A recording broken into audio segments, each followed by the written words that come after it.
I find it absolutely worthless how there's something called parentism. I don't know if that word actually exists. I coined it.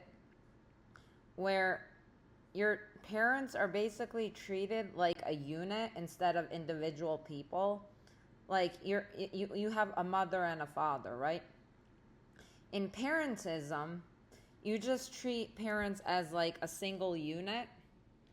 And if one parent does all the work in raising you, such as your mother, because we know mothers do all the work, and your father does absolutely nothing to help you in your, guidance, and he actually degrades you every single day and abuses you every single day, people attribute your qualities and your success to your parents instead of being correct about it and attributing your qualities and success to your mother, who did all the work. You see what I mean?